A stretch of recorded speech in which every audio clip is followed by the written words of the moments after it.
Senhor presidente, saudar Vossa Excelência, assim como as autoridades federais, nossos colegas governadores. Vou dividir minha breve intervenção em 3 partes. A primeira diz respeito à emergência.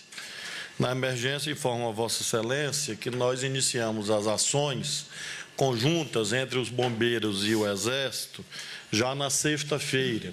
Tivemos uma série de reuniões, instalamos uma sala de situação 24 horas em parceria com o 24º Batalhão de Infantaria da Selva. Hoje, nós temos feito ações de capacitação dos bombeiros junto ao contingente do Exército, desde o sábado. Eu tenho acompanhado isso pessoalmente. E hoje já houve sobrevoo sobre áreas de maior preocupação, envolvendo o comando do 24º BIS com a Polícia Militar e o Corpo de Bombeiros. Também noticio a Vossa Excelência, assim como o eminente ministro Ricardo Salles, todos os colegas do governo federal, que ontem eu editei um decreto sobre a proibição de uso de fogo nesse período mais crítico, consolidando a legislação ambiental existente. É claro que o Código Florestal já prevê os limites pelos quais isso se torna possível. Nós criamos, ministro Ricardo, uma regra geral. A regra geral é a vedação do uso do fogo, a adoção de práticas sustentáveis, para que nós possamos viabilizar a compatibilização entre a necessária preparação das áreas para fins de agricultura, de produção, com a proteção do meio ambiente. Esse decreto foi editado... nós fizemos as exceções do Código Florestal, e que Vossa Excelência conhece, no artigo 38, como exceções à regra geral.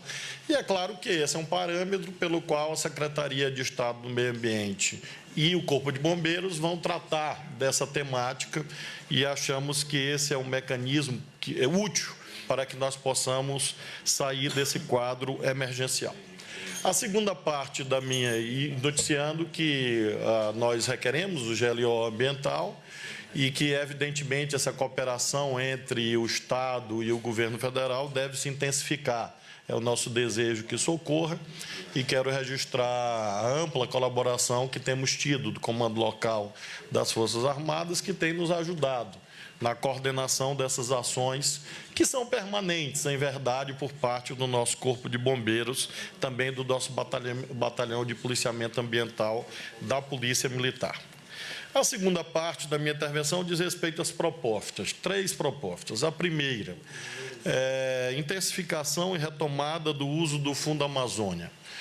Nós temos projetos em andamento, sendo executados com recursos do Fundo Amazônia, e nós temos, senhor presidente, projetos que aguardam a apreciação do Fundo Amazônia. Um, no caso do Maranhão, se refere exatamente ao combate, à prevenção e combate a incêndios florestais. Nós temos um projeto lá, no valor de 33 milhões de reais, que pende de apreciação junto aos órgãos deliberativos do Fundo Amazônia, e isso poderia viabilizar a aquisição de equipamentos de grande importância para emprego por parte do nosso contingente estadual e também, claro, em regime de parceria com as Forças Armadas. Então, me parece muito importante que haja esse destravamento do Fundo Amazônia, que, de fato, ele é uma ferramenta de altíssimo valor, de enorme importância, muito bem gerenciado pelo BNDES, pelo seu corpo técnico, pelo seu quadro técnico, claro, também pelas autoridades ambientais, e é uma ferramenta da qual nós não podemos abrir mão. Como registrou aqui o governador Mauro, o governador Helder e outros colegas, é claro que há uma restrição fiscal aguda que o Brasil atravessa, as finanças públicas, como nós sabemos, duramente depreciadas, e nós não podemos rasgar dinheiro, porque rasgar dinheiro não é algo sensato na atual conjuntura. De modo que a primeira proposta que eu gostaria de registrar é esta, Fundo Amazônia. A segunda, gostaria de corroborar tudo quanto dito por vários que me antecederam, acerca da importância de um programa de cooperação, de regularização fundiária e assistência técnica. O governador Helder acaba de demonstrar detalhadamente como é possível, mediante ações normativas e, sobretudo, administrativas, garantir o bom uso do solo na Amazônia, sem que haja nenhum tipo de discurso de terrorismo antiambiental, que, de fato, não é sequer necessário e pode ser nocivo, inclusive, ao povo brasileiro e aos interesses do Brasil. Então, a segunda proposta vai nessa direção, de que, mediante a ação do Ministério da Agricultura, haja uma concertação, uma articulação de ações do INCRA com os institutos de terras estaduais para ampliação da regularização fundiária, também retomada dos programas de assistência técnica, que são fundamentais para que nossos produtores, sobretudo os pequenos produtores, possam ter acesso à tecnologia, à mecanização e, com isso, se livrar da quase condenação, às vezes, do uso do fogo como instrumento de preparo da terra para fins de agricultura. E a terceira proposta diz respeito à priorização do uso sustentável da Amazônia. Nesse caso, não precisamos sequer de qualquer alteração legislativa. Todos os instrumentos legais já estão aprovados em governos anteriores, legislaturas anteriores, notadamente o Código Florestal, mas não só. Desde a Lei 6938 de 1981, até o Código Florestal, nós temos um acervo legislativo admirado no mundo inteiro como uma referência de qualidade na legislação ambiental. De modo que a terceira proposta diz respeito ao uso sustentável da Amazônia. Que nós utilizemos todos esses instrumentos já constantes da legislação para viabilizar o uso econômico inteligente da Amazônia, coisa que é amplamente possível, como todos nós sabemos.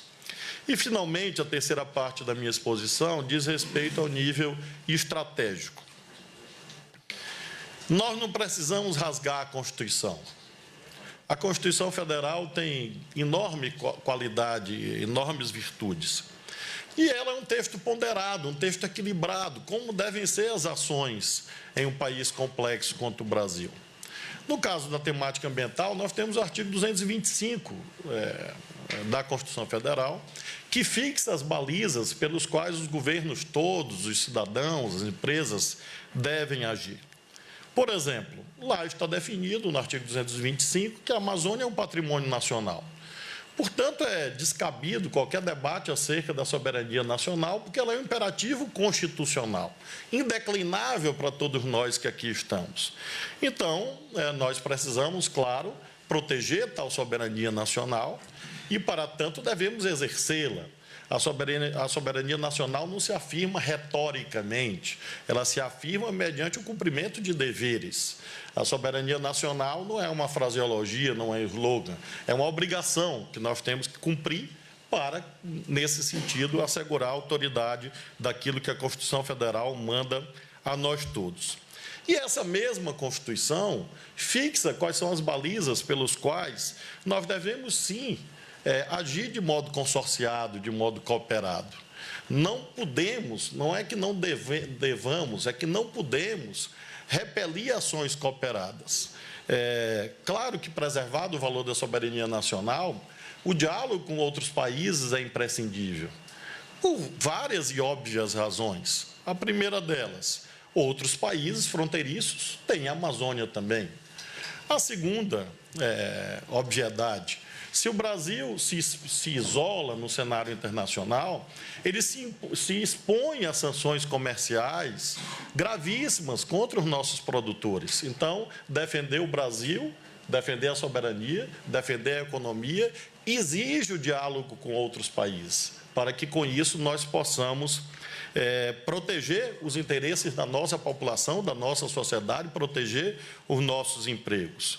Então, no nível estratégico, me parece que soberania nacional é fundamental, cumprir os nossos deveres constitucionais é essencial e, em terceiro lugar, buscar uma ampla cooperação, sob a liderança, claro, das autoridades legitimadas a tanto, no caso, o governo federal, mas no concerto das nações do mundo, sobretudo das nações que conosco dividem a Amazônia na América do Sul, procurar um processo de cooperação que abranja outros países, Também, organismos privados, eu não sou daqueles que satanizam, demonizam ONGs. Eu acho que isso é um equívoco, porque nós temos ONGs de imensa seriedade no mundo e no Brasil. Então, nós precisamos sempre separar, como diz a Bíblia, o joio do trigo. Nós não podemos dizer que as ONGs são inimigas do Brasil. Quer dizer, não adianta, não será tocando fogo nas ONGs que nós vamos salvar a Amazônia. É preciso sempre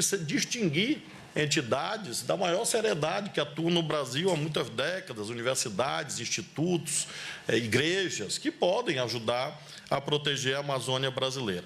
No mesmo sentido da cooperação, finalmente, destaca o papel dos povos indígenas.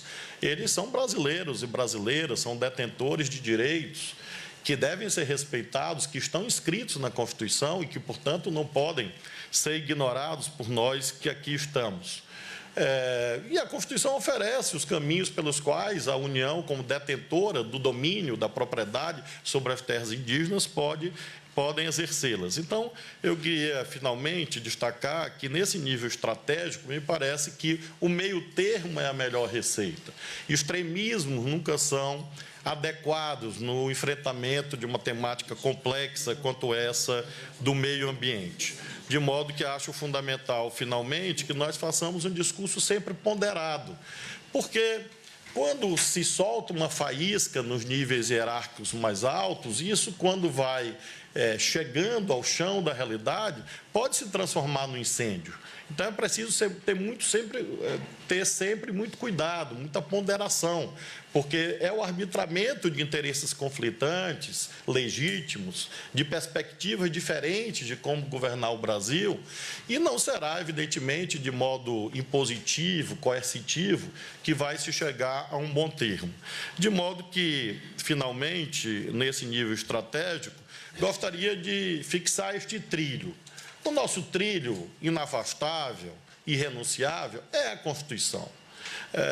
Dele nós não podemos nos separar. E a Constituição fixa quais são os parâmetros pelos quais deve haver defesa da soberania, cooperação com outros povos, respeito aos direitos indígenas, respeito às entidades privadas que atuam no Brasil, proteção ao meio ambiente, proteção da economia brasileira, garantia de que o nosso país não seja exposto a sanções comerciais, que nossos produtores não sofram em razão de uma temática deste tipo.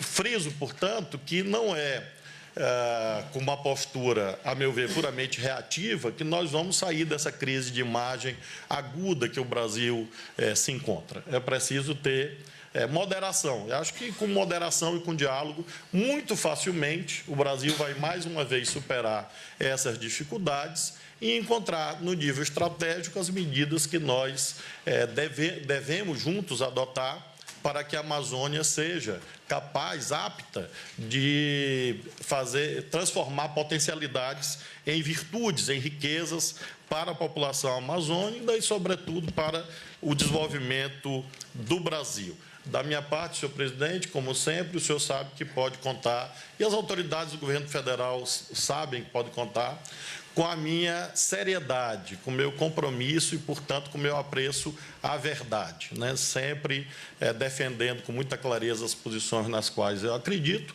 mas, ao mesmo tempo, sempre muito disposto ao salutar diálogo entre pensamentos diferentes, para que, com isso, nós possamos extrair pontos em comum que impulsionem ações em favor do nosso país.